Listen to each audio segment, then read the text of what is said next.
All right, all right. Thank you for those of you joining us for this live stream, Growing Up Fundie, featuring my new friend, David from CVS Podcast. But before we dive in, we're going to hit our really cool theme song. Let's hit it.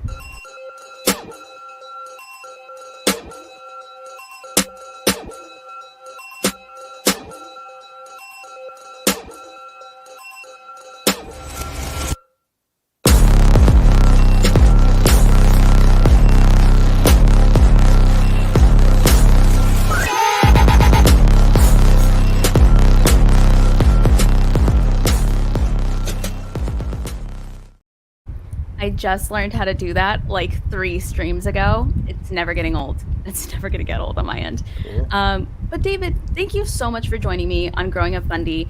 I was on your channel a few weeks ago, and then you very graciously allowed me to cancel our planned meeting because I was stuck in traffic in Kentucky, and now you're here on Growing Up Fundie. I'm stoked to have you. How are you doing? What's going on? What's new? Yeah, well, we talked a little bit before going live, and so you have a little bit of idea how my day was going, but it's generally going well, and yeah, I'm not just lying to you when I tell you that I like you, I like your face, I like your vibe, I like your energy, and you were a great guest, and I hope you're not just inviting me on your show out of sympathy, like because you feel sorry for me that I'm such a loser. You want to like no. Remember, I invited you first. Oh, that's true. And then you invited me. That's true. That's true. So take that. Yeah, no, I invited you first. No, I actually, I really enjoyed being on your podcast, and I felt like we both really surprised each other the more we talked and got to know. Like, I don't know what you were expecting before I was on your show, but I feel like we learned a lot about each other despite our differing beliefs and things like that, and I just thought it was a great experience, and I really wanted to have you on. Am I calling that wrong? Absolutely. You know, the thing about me and my podcast is I deliberately don't get to know my guests beforehand, like, I mean, because I want to have an authentic meeting of the minds and have that encounter and discover the person and vice versa. And I was pleasantly surprised, and when I go in without expectations, it's better, because sometimes I get all hyped up, like if it's a famous person, I might get a wrong idea about them. And I just want to mention, if you'll indulge me, that I did have one of my heroes on my podcast recently. So last time I had you on, I asked you, is there anyone you'd really like to have on your show and whatever? And so I had one of my musical heroes on, I think yesterday. And really? He's a British guy from a band that was in the early 70s. So he's 73 years old. Wow. And, the band only lasted for a couple of years in the early 70s, but it's like one of my favorite bands ever. And so I got to meet him, and, it was very special because I had no idea what to expect from his personality, but he was so warm and so charming. And it turns out he's Jewish, but he's married to a Christian girl. So we got to talk a little bit about faith, but most of the time we just talked about music. And the reason I'm telling you this is because, you and I, we talked about Second City TV and comedy and those sorts of things. Yeah. So I'm not going to always just force the conversation onto Catholicism. I do talk about like tacos and tea with my friend Christopher Rice. He came on, and so it's just organic. Yeah, and I think it's interesting too, because your interview style is to go in blind, which I think is wild and brave. Whereas I have the complete opposite. I do like a ton of research on everybody I talk to, because I like going in with so many questions. I like being like, oh my gosh, I don't even know where to begin. And I think that's so interesting that your style is so different, my style is so different, your beliefs are different, my beliefs are different, and yet here we are hanging out for the second time, which I think is cool. I remember when you told me that, when you're like, I actually don't do a ton of background research, that like had me shook to the core, because I don't know what I would do if I didn't know who I was talking to. What's the most surprised you've ever been by a guest? The one I just had. The guest I just had. Yeah. We talked about it before going live, and I just want to publicly apologize if I was rude or anything. It was not my intention. But I got triggered. Like, I got triggered because I didn't know what to expect, and he laid a whole bunch of heavy stuff on me. Yeah. And so I got triggered, and I was shocked. I was very shocked, and I come from atheistic Satanism. You'll probably ask me about that. Yeah. And so I recognized a lot of the tricks of the demons in his story, and so I got triggered. So that, what part of the problem, like he told me that he's done hundreds of interviews, he's told his story hundreds of times, and he said, "Oh, I'm surprised you haven't heard my story because I put it out there so much." And I said, "No, well, I deliberately don't hear it. Why don't you tell me your story?" And then he told me, and I was like, and I kind of put him on blast a little bit, and then but he said he'll come back. He said he'll come back, and we'll have a more calm conversation, and that's we'll be friends. We'll be friends. Henry in the comments, Henry Mars wants to know what the name of the band was. Well, it's a funny name for a funny band. It's Gnidrolog, Gnidrolog, from Britain in the 1972, 1973. I think I have a T-shirt of it here. That's funny. Can you see that? Yeah, there you go. That's bonafide merch. And and I have the. I'm like a total fanboy. It's very, very difficult music. This is their second of 2 albums, or 2 or 3 albums, and it's very, very challenging, difficult music, which I like. I like the density of it, and the chaos of it, and then the resolution, and just the tension, and it's there are elements of jazz and classical, because it's progressive rock. I don't know, you're probably too young to know about progressive rock in the 70s, but I do love rock music. I don't know the difference between regular and progressive rock, though, I'll be honest. Well, in the 60s, there was the drugs and all this sort of thing, and the psychedelic music, and then but it was sort of a classic 4-bar rock sort of base to all the music, and then with all the drugs that opened up this creativity, and then people started getting bored with the classic sort of compositions of rock music, and they started importing jazz and classical stuff, elements, and breaking the rules. And I have a rebellious side to me where I like to play with ideas and see where the boundaries are, and it can push the boundaries here and there. And I also like punk rock, which grew out of a frustration with prog rock. So it's psychedelic, prog, and then punk. That's sort of the progression. And that's just sort of a quick note on what prog is. It fits in between psychedelic and punk. I'm going to write that down. And I like all three. Yeah, and I'm also a big fan of like new throwback rock, like Greta Van Fleet. Love Greta Van Fleet. I know they sound exactly like the 70s, but I think they're just amazing. I'll check it out. You should. Yeah, you totally should. They're fantastic. I don't like disco, but I do like the new disco. There's a new disco that came out a few years ago, and it was kind of cool and electronic, and it was kind of corny and cheesy on purpose, and I liked some of that stuff that I heard. Yeah, I love reminiscent stuff, like stuff that is well aware that it sounds like old stuff, but that's the whole fun of it. That's the point. So a little bit, like turning this kind of back to focus on you, I thought you had a very interesting story, and correct me if I state any of this incorrectly. So you were previously an atheist, and then you later converted to Catholicism, and now you are a devout Catholic, correct? Am I... Yeah. I mean, the really quick way of outlining it is born and raised Protestant in a very loose, liberal Protestant Christian home up until age 14. At age 14, even though I loved Christ and I loved praying and all of this, going to church and everything, at age 14, one night I had a dream about Jesus, and I woke up and I had lost my faith. And so from age 14, from that moment on, at age 14, for a full 25 years of adulthood, starting with a very dark period of puberty, and I don't know, you've never been a man, so you don't know what puberty is like if you're not getting laid, but it's not very pleasant.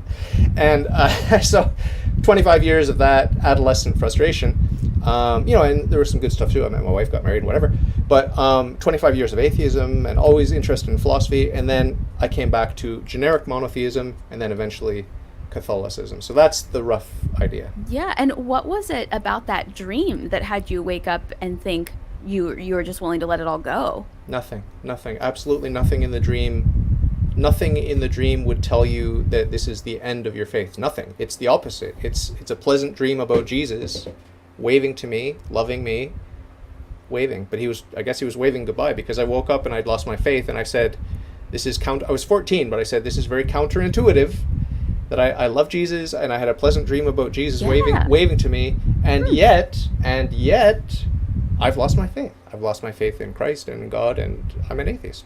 Was it scary? Was it like, I guess this is it. This is the rest of my life? It was just bizarre, because it doesn't add up, but I can't pretend that I still have the faith. Like you and I talked about this. Yeah. I think we talked about this. Like you can't fake it. I'm not. I've had people accuse me that I'm just pretending to be Christian. I'm pretending to be Catholic, but I'm not. I can't fake it. Like I really can't. And if you've ever seen me act, like we talked about this also, like I'm okay at improv, but I can't act. I can't act.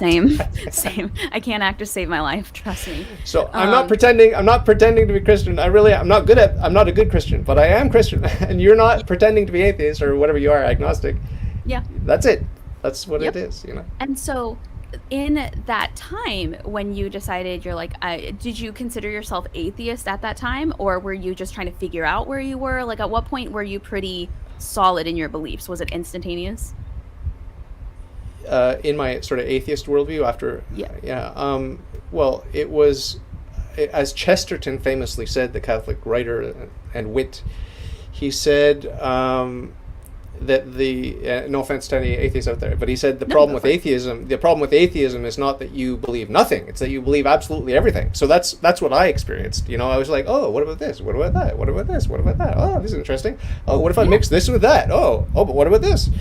And so that was my 25 years of experience, and I enjoyed it. I was having fun, and I was always curious about the truth, and I was measuring and weighing truths, and made a lot of foolish judgment calls about, I fell into all kinds of crazy worldviews, but so I know what I generally say about my period of 25 years of atheism is there was a lot of agnosticism in there. There was a lot of what I call nice guy agnosticism, where it's like peace and love and whatever. Oh, you're Christian, that's cool, whatever. And there was also, hey, bread of life, Rebecca's there. Hey, there was also pantheism. There was also pantheism mixed in there, like, oh, everything's alive and everything's part of God or whatever, this sort of atheist God thing. Like a lot of people today talk about the universe. I'm going to send out my intentions to the universe. It's the same thing, New Age. And I got deep into the New Age, and I was like supporting myself traveling on my honeymoon, actually, supporting myself and my wife traveling around Europe with no money, but just doing tarot readings because I was deep into the New Age and had all this New Age stuff that was. There were a lot of mystical coincidences and stuff like that on that part of my journey, the New Age part of my journey. And looking back on it, it was like, supernatural, preternatural, demonic, whatever, like a lot of spooky, weird stuff. And so do you attribute getting involved in that stuff to becoming an atheist, or to feeling like you had to find something? So for example, like I'm an atheist, but I've never once like needed to delve into any like mysticism of any kind, just because I don't know why, I just not curious about it. But do you think that because you left religion and you became atheist, you were kind of needing to belong somewhere, or like needing guidance, or what do you think that curiosity came from? No, one thing you should know about my New Age period is that it wasn't, it was a very skeptical approach that I had. I had clients when I would read tarot, and I made my own tarot. It was called Lucky Penny Tarot, because I would take, do you remember the little copper pennies that we used to have? Yeah. I took them because it's the only thing I could afford, and they were solid, and I put little decorations I just painted or drew on paper and taped onto the pennies, and I had all the 78 cards of the tarot deck on these pennies, and I would carry them in a little bag that I made. And my wife and I were artists or whatever, so we were just like traveling around doing the tarot readings. And my wife never did it, but she did it for herself, but she would never do it for anyone else. But she sort of exposed me to it, and I learned it sort of very quickly. Like there was something supernatural about the way I just absorbed it, like really quickly. And I was on the beach, and we were living on the beach in Greece at the time, and I just absorbed it and started doing it and making money with it. But I have to tell you, my approach was not woo-woo, magic, mystical, whatever. People would say to me, wow, this is amazing, like you're reading my mind, you're reading my future, you're reading my past, whatever. And I'm like, no, this is a psychological trick that I'm using to stimulate your imagination and your memories and your hopes and desires. It's just a trick. It's just a trick. I don't have any gift. Because people accuse me of having a gift. I'm like, no, it's no gift. It's a trick. It's just a trick. But interesting. But it doesn't matter because you are stimulated and you are happy that I told you something about yourself. I didn't tell you anything. I said a bunch of nonsense and you took from it all this meaningful stuff because you know yourself, you know your wants and desires subconsciously, and it's triggering all this stuff. So I was very, very open and honest, and I didn't try to import any kind of mystical element to it because I didn't believe in it. Well, that's good though. That's cool that you're like, I don't believe any of this, but it's making people happy, so I'm just going to do it. I think it's neat that you can admit that to yourself. You're not trying to make it more than what it was or trying to sell it as more than what it is. I think it's interesting.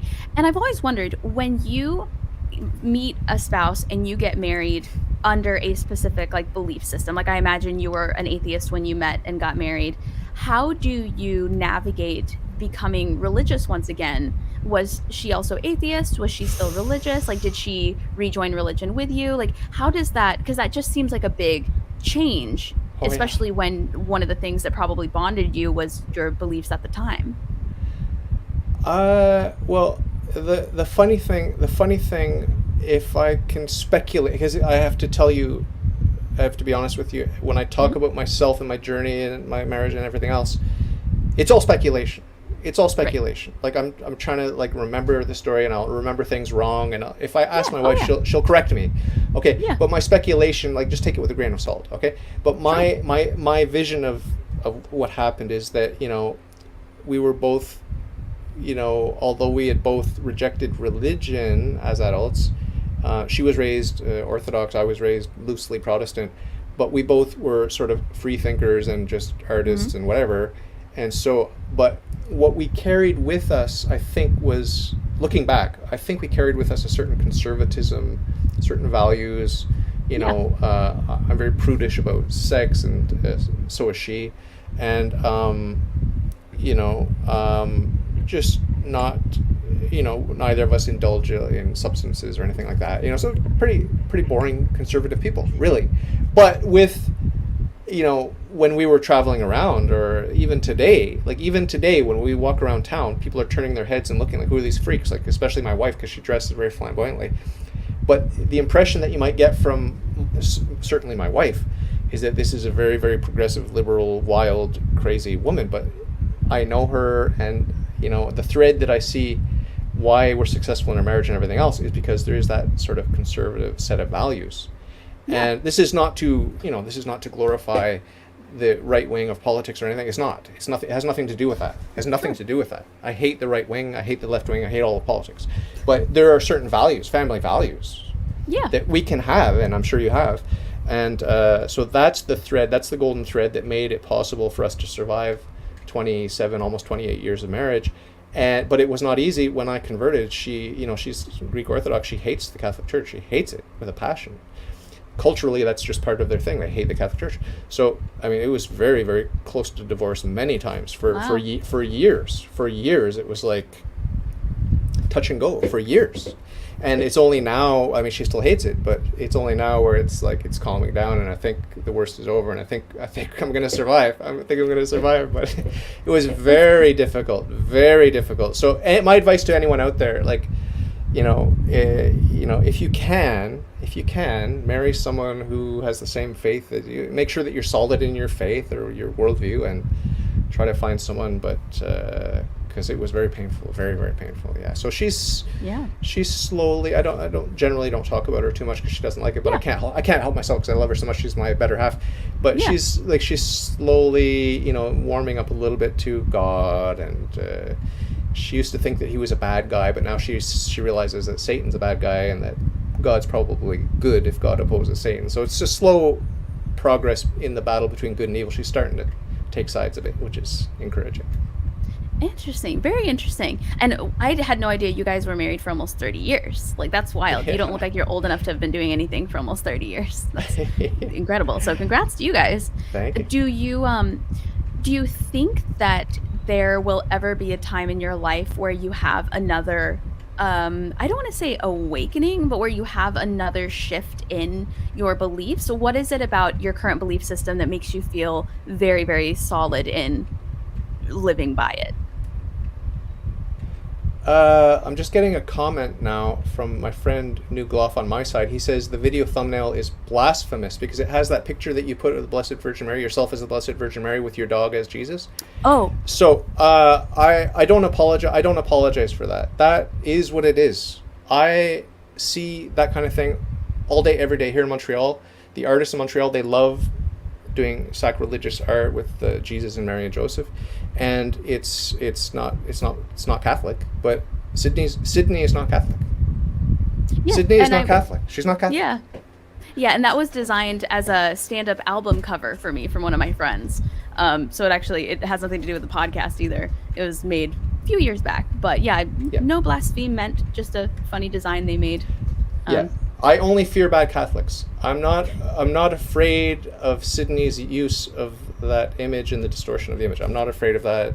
What does bother me? I mean, I would rather that the images of Our Lady and our Lord be respected. But I'm only going to push back if it's a Christian or a Catholic doing it. There's a big difference. Yeah. So that's why I don't apologize for that. Yeah, I also think intent as well. Like if the intent is just because I called myself Zilla's mom, so my friend made like a mother and child image, that was literally the intent. It was not to laugh at anyone's beliefs or anything like that, or to talk down on anyone in any way. Yeah, and I used to be atheist. I used to be a Satanist. I used to mock the Bible and all those sorts of things. And when I converted, and I will get around to answering your question, by the way, but I just want to address this. When I converted, God did not reprimand me, or he did not berate me, or did not rub my nose in all the things that I did that I wouldn't do now as a Christian. That's not how it works. That's just not how it works. We're on a journey.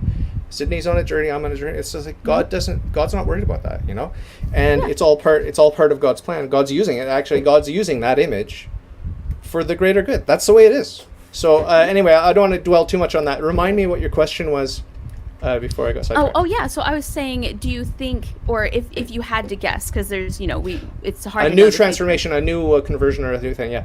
Well, yeah. I'm really hoping that I will have. I'll become a saint. I'll become holy and good and virtuous, and that I'll actually be a Christian. That's the dream. The dream is like, now I'm sort of like, hey, I'm Christian, kinda. You know what I mean? That's where I'm at now, and it's like, oh well, the objective is to actually be Christian. Like that's the goal. Sure. And if you take a survey of the Christians that in your family and friends and whatever, or televangelists, that a lot of us are not actually doing it. We're just kind of like, I choose to be and it's like, ideally one day I will be, or whatever. Like that's the transformation I'm hoping for, and I would like, if it's God's will to make me a saint or whatever. But I still feel safe and secure that I'm probably gonna end up in heaven. I hope so. But I want to just outline really briefly sort of where my Christianity lies and my Catholicism lies relative to my monotheism. My monotheism is a certainty. It's a philosophical certainty. So, and there's no act of faith. There's no faith. There are absolutely no faith-based beliefs involved in monotheism. But I took a leap of faith into Christianity, and of course Catholicism is, from my perspective, the fullness of Christianity. And so there are many faith-based beliefs there that I could be wrong about. And we talked about this last time, how I'm skeptical and how I don't actively doubt any of the dogmas. I accept them, but I admit that I could be wrong. So that just gives you an idea about what the foundation of the core of my being ontologically, who and what I am and why I feel secure. It's all about God the Father, and then the Trinity, the Incarnation, all these sorts of things. I do believe them. I do. I'm not pretending. I do believe them.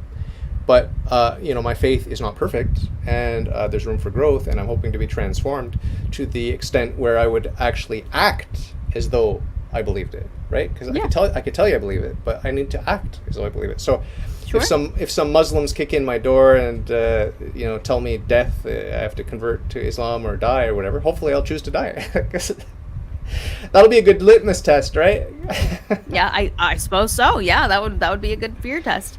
And so, what was it that made you, was it a moment, was it a series of moments that took you from being an atheist to taking the leap and taking the plunge and coming back to Catholicism? Because I can tell you from personal experience, it would take a lot. It would take a whole lot. So was it a moment that you experienced or something that happened in your life that made you come back?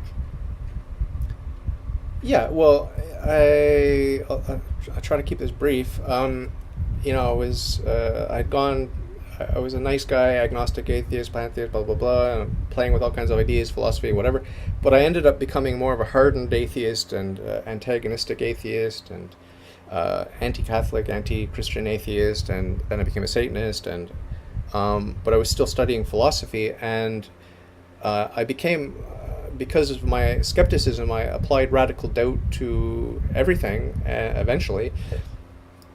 Just before my conversion, it was like a project I was engaged in, like doubting everything that can be doubted, questioning my sense apparatus and the sense data that was allegedly informing my visions and all the senses. But so I ended up being a hard solipsist, which means basically I'm a disembodied mind, the mind of the one and only being, the necessary being, God. So I was God. And I thought I was. I wasn't, but I thought I was. And that was a very uncomfortable and awkward place to be, because you still got to get up and go to work and treat your wife right. Or Look, I'm God. I shouldn't have to get up right now. Yeah, I should get to sleep in. So that was kind of a clue that I wasn't God. But anyway, it was reading René Descartes when I realized he helped me out, because he deals very specifically with radical doubt, which I had exercised to get me into that, and he deals with hard solipsism. And he offers a solution, and the solution is, well, come on now. Obviously, you're not God. God is God, and obviously God is good, and this and that. I think so. It's not the type of argument that would convince, anyone that wasn't desperate. But I was desperate. So I just leaped on it. I took the leap, and then I, explored the rational, side of it, and I was a generic monotheist, and then because I wanted to worship God publicly, I started looking into Judaism, Islam, and Christianity, and I didn't like Christianity, but God sent me a monk into my workplace, and I studied under him, and I accepted the truths, the teachings of the church, and I became a Christian. So that's the quick version of what happened. Interesting. And in any moment, were you doubtful? Were you like, this might not be what I should be doing? Or did it seem like a good idea pretty much the whole time you were dabbling and researching and studying? Which transition from atheist to monotheist? Yeah. Well, it was just a total surprise. Like I had no intention of becoming a monotheist. It was just like, I had gone into this, I had been sort of painting myself into a corner philosophically, where it's just like I ended up being God, and it was horrible. It was just horrible. Yeah. And so it just so happened with my philosophical reading, I started with the pre-Socratics all the way through Socrates, Plato, Aristotle, all the way through the Stoics and everything else, and ended up, just so happened, like as I went through the Western tradition, I was planning on continuing, but when I got to Descartes, I was a hard solipsist, and he addressed the issue, and it just seems very providential looking back on it. It just addressed all of my issues, and I became a monotheist, and I wasn't expecting it. I wasn't consciously looking for it, but that's what happened. Yeah. And so I was. What are if you had to pick, and maybe there's only one, but I'm out of curiosity, if you had to pick like 3 key details that are involved in Catholicism that makes you certain that Catholicism is the path you want to take, and like the I forget how you phrased it earlier, but basically the correct path. What is it about Catholicism that made you choose? Yeah, well, that's very easy. I always talk about these three steps to Catholicism. The first step is from non-monotheism to monotheism. Mm-hmm. That is all about reason, logic, philosophy, uncaused first cause, causality, the contingent versus the necessary, all these sorts of things. No faith-based stuff at all. That's the first step. Second step is, so the first step is reason or whatever, natural reason. The second step is look at history. Because I realized, obviously, all of the 3 mainstream religions that are monotheistic, Judaism, Christianity, and Islam, they all talk about Jesus, they all talk about the Messiah, mm-hmm. and, they either accept or reject Jesus as Messiah, but they all talk about the coming Messiah that the Jews prophesied. So what is the story historically? And if you look at history with an open mind, I mean, it's just overwhelming. I did not want to be Christian. I didn't want to be. But looking at history, it's like obvious. It's obvious that it's Christianity. It's not Judaism. It's not Islam. It's Christianity. So, and what makes it obvious to you in your mind? Like, well, what is I mean, it that you what saw happened? that made What it? happened? What happened? What year is it? It's 2023 from what? And what happened? What is the story of the Old Testament? What is the story of the New Testament? And where's the temple? Where's the priesthood? Where's the Jewish priesthood? And what were the prophecies that were made? It's just like absolutely everything about Judaism tells you that the Messiah came. He came 2,000 years ago or whatever it was. So, I mean, that's just obvious. And then, the story of Islam is just, no offense to anybody, but it's ridiculous. It's just a ridiculous retelling of story. It's just like a fabrication. It doesn't add up. If you read from the time period, it just doesn't, it's not true. What they're saying is not true about the history. So, yeah, so it's just, that's history. And then the third step is authority. Once you're a Christian, well, you worship this book, this Bible, but how do you interpret it? And where'd you get it? And how many books are in the canon? Like, it's a question of authority, right? Are you going to judge for yourself? Well, I interviewed a guy who made his own canon. There are 5 books in his canon because he used his own private judgment and say, well, this can't be good, this can't be good. So he was left with 5 books, only 2 or 3 of which were actually in the official canon of the church. So yeah, you can go that route with private judgment. Go for it. But you're a church of one. You're your own pope, and you're the only follower of this sect. It's like ridiculous. Wake up and smell the coffee. It's a false religion that you created. So so reason or philosophy, and history and authority. Those are the 3 steps. Those are the 3 reasons why I believe that Catholicism is true. But I could be wrong. So with Islam and Judaism and Christianity, I have found that they seem to equally include equal parts provable history as well as disprovable like stories and things that they claim happened that we so far have not been able to prove happened. What makes Christianity rise above those exact same historical differences and unprovable occurrences that they lean on for a lot of the faith-based religion, whereas other religions you can discount them for those exact same reasons? What makes Christianity above the other historical discrepancies? Well, it's because there's a certain what you need to understand about me. I'm going to answer for me, and there's a lot of psychological context that you need to understand why you interview another Catholic, you get probably a different answer. Oh yeah, totally. I mean, okay. In your personal opinion. So I just want to make it very clear. I'm not speaking for Catholics here, but for me, psychologically, I have God the Father. Nothing can take that away from me. So I think I've mentioned this to you before, or maybe not. But it's like, if I'm wrong about Christianity, I'm not worried about it. I'm really not worried about it. It's not a big deal. It's not a big deal. If it's Islam, I don't think it is. But if it's Islam, great. If it's Judaism, great. But I'm part of Judaism because Christ grafted the non-Jews into the Jews, and so it's like a package deal. Like I'm a Jew, I'm a spiritual Jew, I'm a spiritual son of Abraham or whatever. It's like I've got the Judaism part, I've got the Christianity part, so it's just Islam. Like, is Islam true? I don't think so. It doesn't look like it. I mean, I could go on for hours about why it's a false religion. No offense to them, nice people, and I believe they worship the same God I do. It's the uncaused first cause, and if you read the medieval Muslim philosophers, they're amazing. They worship my God. And I love them and I respect them, and they're very virtuous, good people. But they're wrong. They're wrong about the Messiah. They're wrong about all kinds of things. They're wrong about the Trinity. They're wrong about the Incarnation. They're wrong. So it's the details involved in the actual religion itself that you disagree with, as opposed to who they worship. You can put the holy books of every tradition, every religion, Hinduism, Sikhism, Scientology. You can put all the books together, and you can use sort of a rational, critical theory, and I don't think that's going to make you Christian. I don't think that's going to make you Christian. I really don't. Like, I mean, I only believe in the gospel because of the authority of the Catholic Church. That's what St. Augustine said. He said, I would not believe in the gospel were it not for the authority of the Catholic Church. So it's very important for my non-Christian listeners to understand that I would not believe the crazy stories in the Bible were it not for the authority of the Catholic Church. period. And there's so much in the Bible that bothers me and that's not easy to understand and that seems wrong.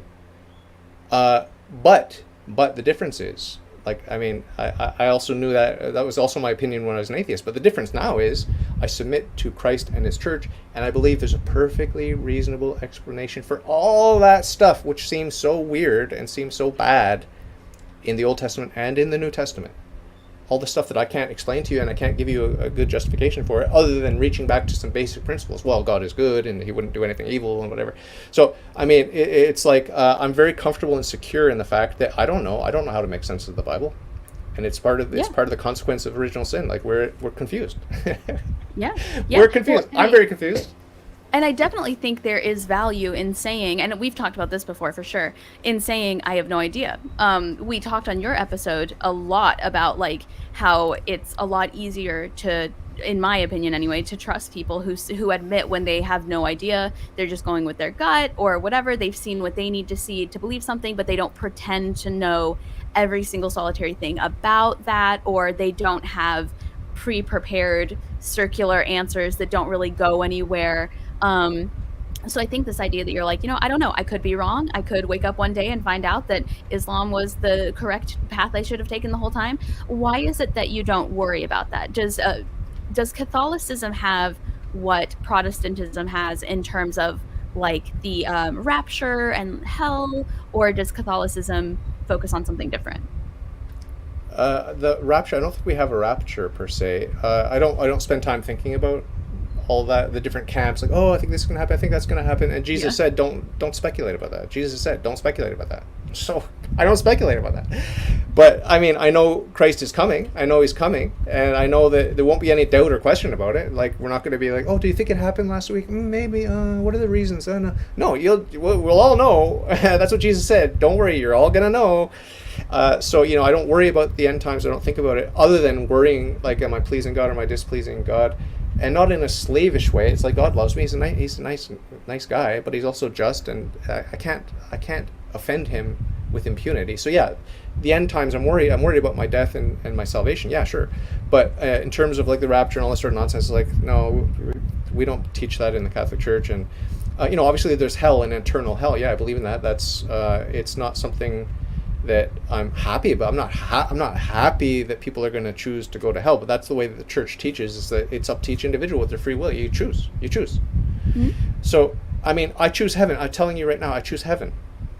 But then watch me off camera and I'll go and I'll sin, and you say, well, hold on. You told me that you choose heaven, but you're doing a damnable sin. What's going on?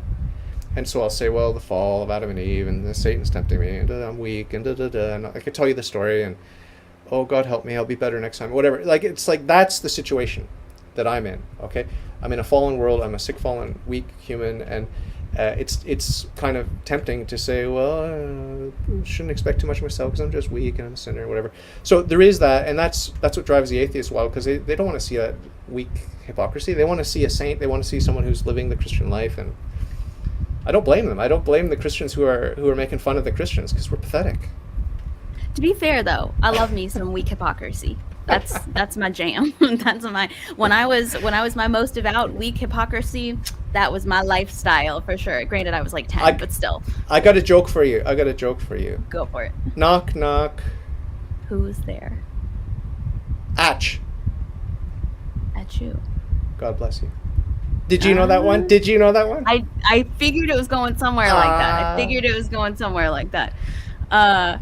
So you talk a lot about how, and when I say I talk, I mean like you seem to very much believe that like people are entitled to their own beliefs and to kind of follow their own journeys, and that you do believe at the end of the day what the Bible, what Catholicism dictates will happen to people who choose or don't choose is what's going to happen.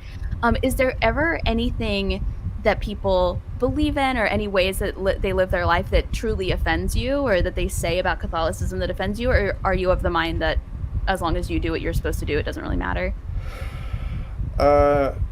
Can you rephrase the question and sort of simplify, maybe give an example, because I'm not sure what you're saying. Yeah. Has there ever been a time where you've been offended by the behaviors of somebody who was not Catholic? Or someone that's not Catholic. Yeah. Or maybe somebody that was Catholic. Has there ever been a time where you've like spiritually been just offended by something they said or something they did or a belief that they held, or do you find that it just kind of rolls off your shoulders most of the time? Well, I mean, it's a tricky question. It's a tricky question. It's a good question. It's a very good question. I told you that I sort of got triggered by my prior guest, and I like him, I love him, whatever, wish him well. But I was triggered. He's not Catholic, but he was kind of claiming to be both Catholic and non-Catholic, and maybe it was just a communication problem. Okay, maybe it was just I didn't understand what he was trying to say. Maybe. Okay, I'll give him the benefit of the doubt. But I got triggered, so that tells me that there's something in me that's not just live and let live and just totally cool, like you do you and I'll do me. No, I'm concerned. I am concerned. I'm concerned. Like it's like if you came and told me, oh, my friends want me to try heroin and cocaine and go to a satanic sex orgy, I'd say, please don't do that. Like, please don't. Yeah. So hit me up if ever you're tempted. But no, I'm being silly. But I'm concerned. I'm concerned about people when they're confused about things they shouldn't be confused about, or when they're making bad decisions, whatever. But I have to trust God. I have to leave it in God's hand, and I'm not the Savior. I'm not the Savior. I mean, I could be instrumental, I guess, in the graces of the Savior. But yeah. And then in terms of, like, I talked to my prior guest about Medjugorje. I said, look, if you see me triggered right now, don't take it personally, because I'm also triggered by Catholics who believe in the demonic false apparitions of Medjugorje.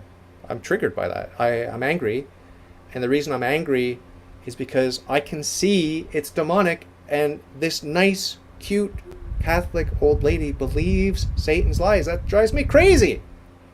It drives me crazy. So yeah, I'm sensitive, and I'm prone to react and all these sorts of things. But I also want to bear in mind, like, I can't look for the speck in your eye when I've got a log in my own eye.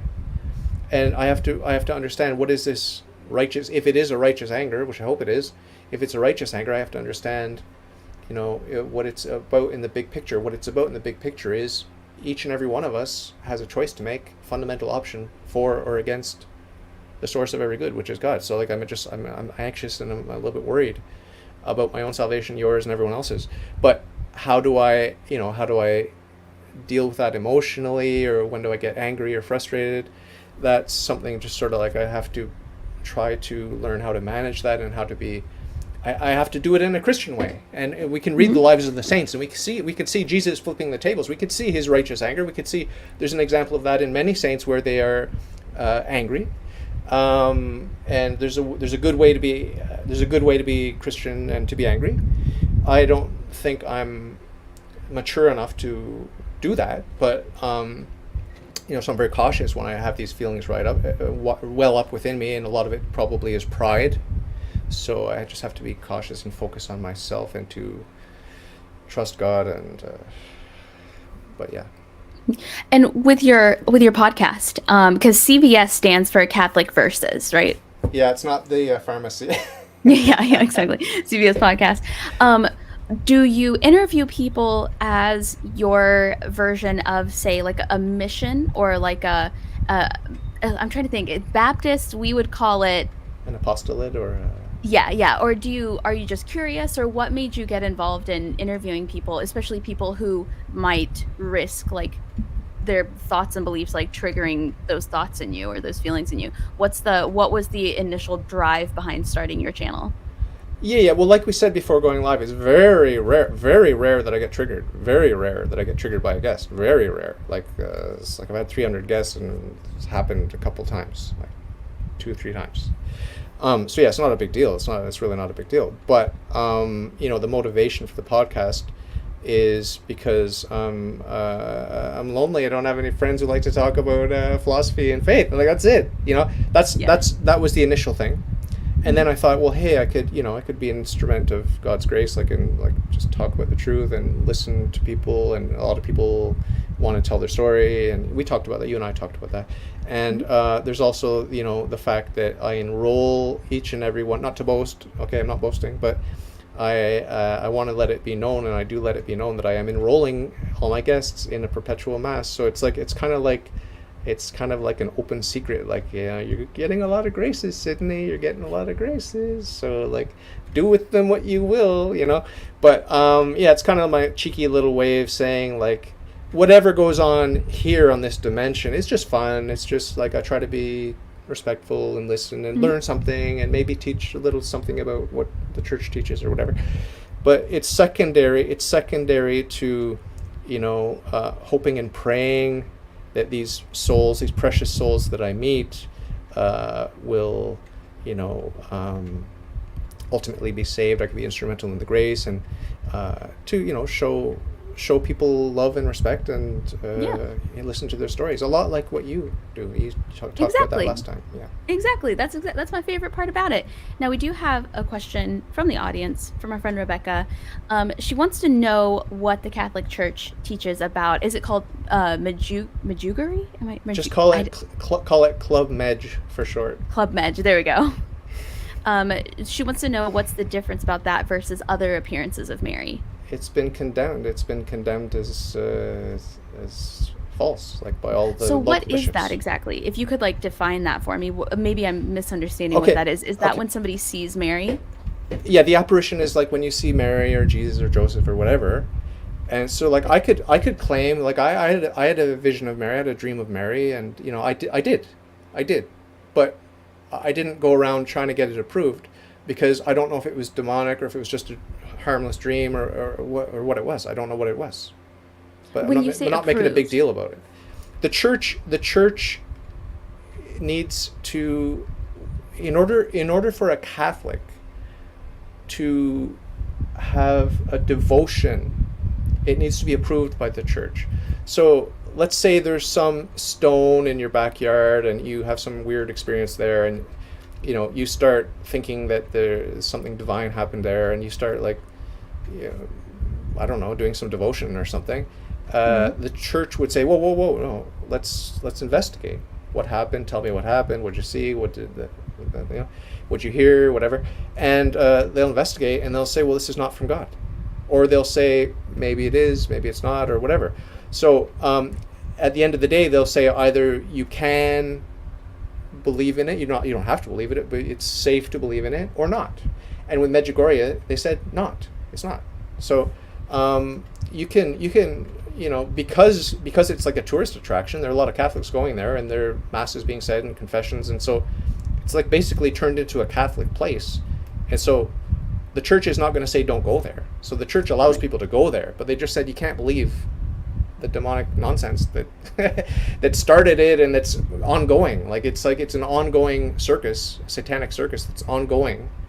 But there's also the church there, and the priests there, and there are good things happening there. So the church allows us to go there, but we can't believe in the nonsense. Whereas the approved ones, they said it's safe to believe it. It still may not be from God. We don't know. Like Fatima, Lourdes, Guadalupe, all these big ones, it still might not be from God. The church doesn't definitively say it's from God. It just says it's safe. You can read about the visions, and you can have a devotion, and you can say prayers to Our Lady of that place. It's safe to do so, but it might not be true. So if, say for example, someone were to see a vision, and that vision were to make them feel so good that they got even more involved and invested in their local Catholic Church and Catholicism, even if that's unapproved, would that still be considered evil, even though it brought them closer to God? Or it could be demonic. Like would a demonic force make you more religious? Yeah. Why? What do you think the motive would be there? For sure, to get your soul. Satan wants your soul. So if he can bring you into an external religiosity and going to church every day, and reading your Bible and fasting and just doing all this incredible stuff, and still win your soul for hell, then that's the best. That's the sweetest victory for Satan. That's the most sweet victory for Satan. How does that happen? How would he win your soul if you're going to church and like praying and talking to God? And because of religious hypocrisy, where you are proud and you start telling other Christians that they're going to hell and that they're not good enough, and I'm fasting, why aren't you fasting? I'm doing this, why aren't you doing that? That's how you go to hell. right?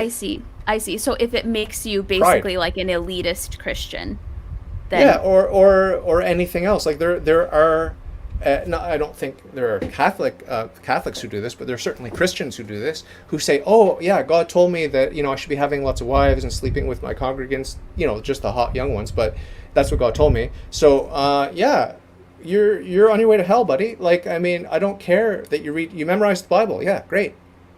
You're going to hell, right? Or you love money so much or whatever. It's like you're going to hell." So it doesn't matter all the outward trappings, all the show, and you got nice shiny white teeth and all this. It's who cares? It's like I said about myself. What's my next transformation? Hopefully, I'll become truly Christian. That's what I'm hoping for. So it's the same thing with, people that go to Medjugorje. A lot of them are good, holy people, and they're going to heaven because they were touched by the sacraments that they found there and the experiences that they had with the fellow Catholics there. Yeah, they're going to heaven because of that. But there are others who are obsessed with the demonic show, and they are going to be led into pride or into greed or into vanity or any number of things. And that's the danger. And it's really, really easy. And it seems like a lot of people haven't considered that. Like, they just don't see that. It's like, what's the problem? Like, this person's more religious than ever. They're more religious, like he's more Catholic than the Pope now. What's the problem? Well, the problem is he lacks humility. that's the problem. Interesting. Okay. Yeah, I feel that. Like when you add that element of superiority, I think anyone who's ever been to any kind of church has seen the people who they want to be in the front pew, they want to be there the most and the earliest, and they're the most vocal about it, and like they talk so much about being religious that you're like, I don't know that you're actually religious. I think you're just really arrogant. How would you recommend somebody be able to tell the difference between a genuine reawakening for Christ versus a demonic devil's trying to get you to do his bidding awakening for Christ? Like, how might somebody tell the difference? In their interior life, like which one am I experiencing? Like, are you asking how someone would do a gut check, or are you asking how they would check their neighbor to find out what their neighbor is like? In your opinion, how would somebody do a gut check and be like, is this peace? It's about the peace, calm, clarity, lack of confusion. So Satan will excite you. You talked about the feelings. You said, "Oh, what if someone goes to this place and they get all these feelings and stuff?" That's what Satan loves to do. He loves to give you all these feelings. And then you can get led by the nose, like, "Oh, I didn't get the feeling. Oh, well, I need to do more. I need to do this. I need to do that," or whatever. You're just obsessed with chasing that dragon. It's like any other drug. But with God, it's just calm, humility. And again, I'm not claiming that I'm there, but I've read the saints and I know this is what the church teaches, like to have the peace. And like, I mean, if you were in my mind, you'd see I got monkey mind and I'm distracted and I'm seeking, distractions and all that. Like the devil's having his way with me. But my objective, like I told you, is to get rid of that and to not be worldly, to not be attached to all the trappings and all the pomp and ceremonies and all that, and to be a saint, to have that connection and that love. And that's going to bring self-sacrifice. It's going to bring selflessness. It's going to bring virtue. It's going to bring temperance, where I'm not indulging in pleasure. It's going to bring fortitude, where I can suffer without complaining. And to suffer without complaining outwardly doesn't mean anything. You can't even complain inwardly. So if I'm frustrated in traffic or whatever, or can't get my key in the lock after a long day, and my key is wonky, my lock is wonky, by the way, and so when I come in home every day from work, it's like I am frustrated pretty much every day. Like, what the hell is with this mechanism? Because they did it wrong, and so I can't put the key in. I need to put it in and pull it out a little bit, whatever. So all of this to explain, like, I mean, if I don't have God, then that frustration is dangerous. I cannot complain even interiorly. So just to show you how deep and intimate conversion is, if Christ is dwelling in your heart, you're not going to be complaining outwardly. You're not going to be complaining inwardly. You're going to be thanking God for everything that happens, including all the frustrations, all the little things, and even the big things, getting cancer or your loved one dying, whatever. You're going to be thankful to God because you have trust. You understand that this is part of the plan, and that all of the bad stuff comes from sin, and all the good stuff comes from God. and it gives you a lot of peace and a lot of clarity and serenity, and you give. You're a source of grace to others, and people people feel that, right? Do you think it's possible to be like happy and humble and peaceful and positive for others and not be a follower of Christ? Yeah, I mean, it's obvious. It's obvious that. Well, I would like to sort of couch my answer in the context of ontology. Everything is good. Everything is good, and certainly every human being is good. So yeah, I mean, you're good. You're beautiful. You got a nice smile, nice eyes, whatever. But I mean, that doesn't mean you're going to heaven. Sorry to say. Oh yeah, I don't think I'm making it, to be honest with you. Like, I mean, I think I ruined my chances long ago. But, you can give me joy, and you can, brighten my day and all this sort of thing. Yeah, but I can't get lost in that. I need to pray for you, and I'm not worried about you, but it's part of my prayer list that, I ask God to work in your life in whatever mysterious way, and we don't know when or why or how and all that. But it's just to make that distinction. Like I was saying about the religious fanatics and the religious hypocrites, like they looked good, and the robes were fancy, and like the speech was nice, and it's like we have to look past that. We have to look past all of that. So yeah, we can see a really, really nice guy, and he's a family man, and he's the pillar of the community, but he works them off. He's killing people left, right, and center.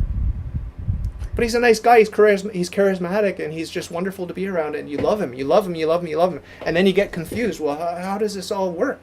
Well, the way it works is that God doesn't judge as we judge. God sees the heart, and He knows if that person loves Him or not. And if he's out putting hits on his enemies, he's in danger, probably. I mean, I don't want to judge the heart, but I mean. But what about the people that are like just totally like me, for example? I am not a part of the mafia. I promise. As much as I look like a mafioso, I'm literally just rescuing parrots, running a podcast, eating healthy, exercising, and just being nice to people. I don't holler at the barista when she gives me the wrong kind of dairy product or whatever.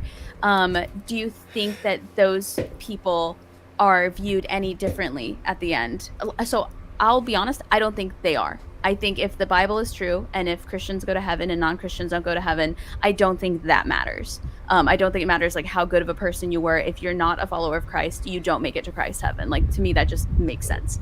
But I wasn't sure if like you thought there was any difference there, or if it was possible for somebody to truly be good and like a genuine light in people's lives and not be a Christ follower.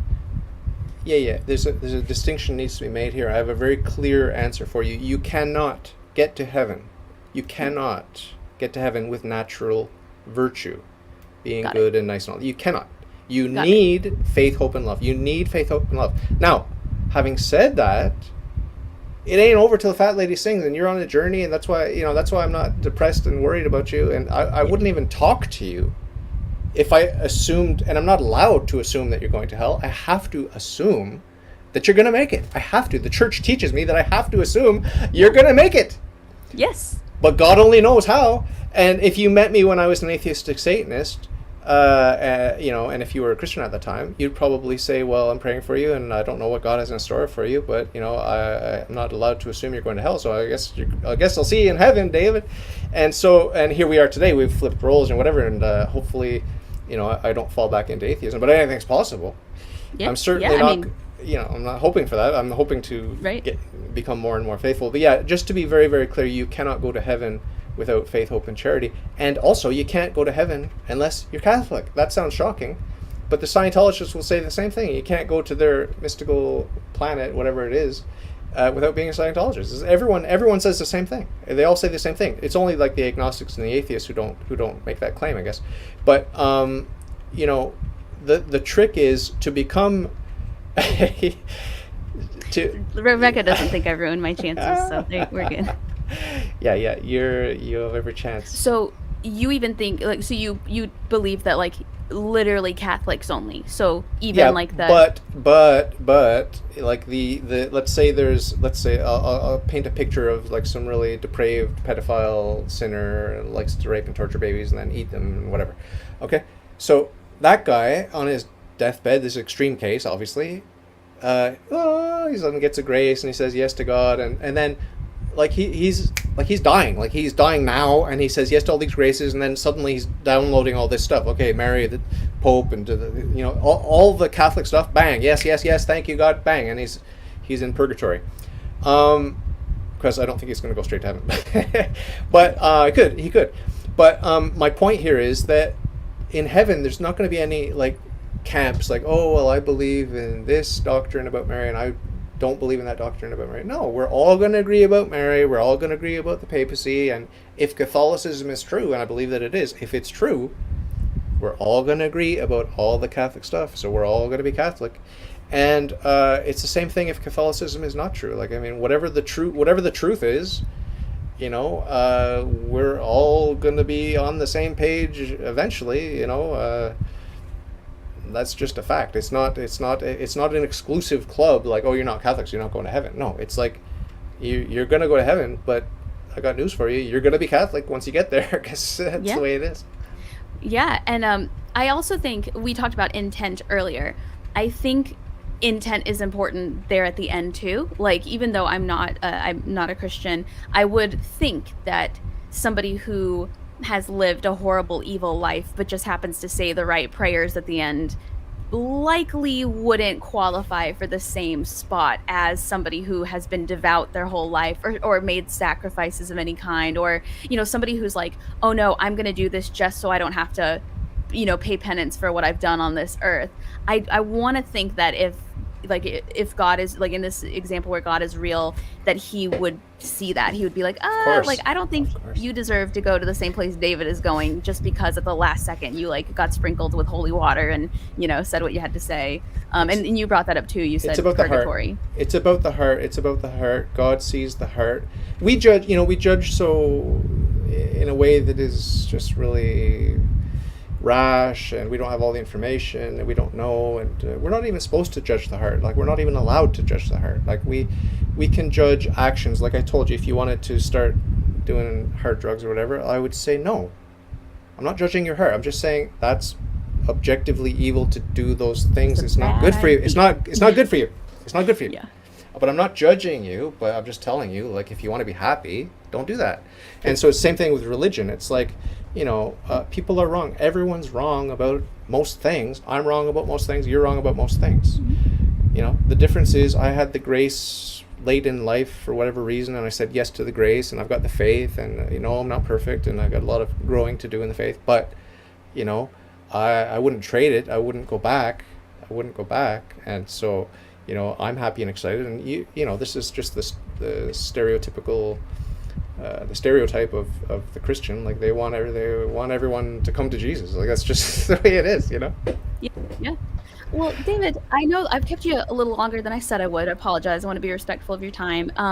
But if you had any like last minute message or thought or words you wanted to say to anybody who's listening or anybody who might listen in the future to this episode, what would you say to them in terms of their beliefs, their spirituality, in terms of God, anything at all that you think would be just kind of a parting message for them? Well, it's very important to know yourself and to be honest with yourself. And I understand that we're all very busy and we're all very distracted, but I want to emphasize just to take the time to be quiet. And it doesn't matter if you believe in God or not. It doesn't matter. Just be honest. Just be honest with yourself. And, be quiet. Be quiet and do some introspection.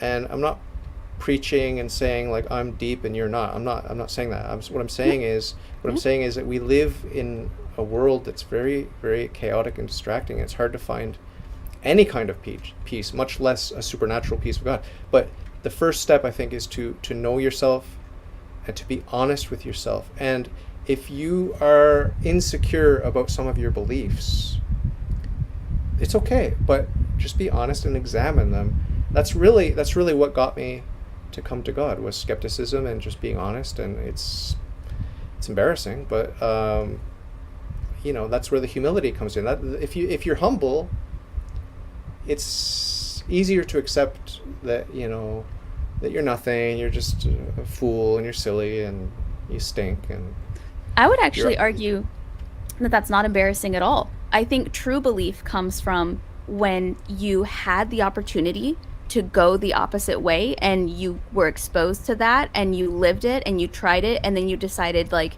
actually, I still, at the end of the day, this still seems like the right thing for me. I don't think that's embarrassing at all. I think that's just the definition of true belief, as opposed to just going with something because you think that's what you're supposed to do.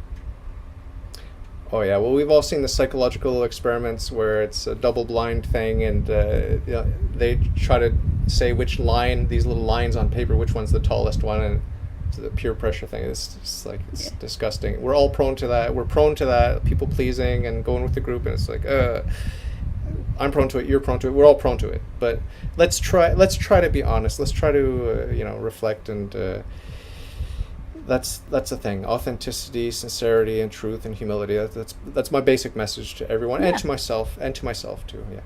Yeah, and I meant that more as like, go easy on yourself, because I think your journey is fascinating. I wouldn't be embarrassed by any of that. I see. But for anybody listening or watching, as soon as we're done here, I'm going to put your Calendly link in the description of the video, because you're always looking for guests. You mentioned that beforehand. He uses Calendly to book his guests, so you can click on that link, you can reserve a spot, and you can be on an episode of the CVS podcast, and you guys can talk about whatever it is you want to talk about, I guess, religion, interests, things like that, beliefs, and it's a great experience. I was a guest on David's podcast, had a wonderful time. David, I hope you felt respected and listened to on my podcast as well. Of course, yeah. So, I welcome anyone onto my podcast. It's about you. Who are you? What do you believe? And why do you believe it? And there's no judgment. I always poke fun at the Scientologists, but I'd love to have one on. If you're a Scientologist, come on and tell me, why do you believe it? Like, I've had Raelians on. They believe in the aliens and these sorts of things. The Raelian religion, it was big here in Montreal, Quebec, Canada. And They have the Star of David with a swastika inside of it. You may have heard about this. It's a very controversial symbol that they use.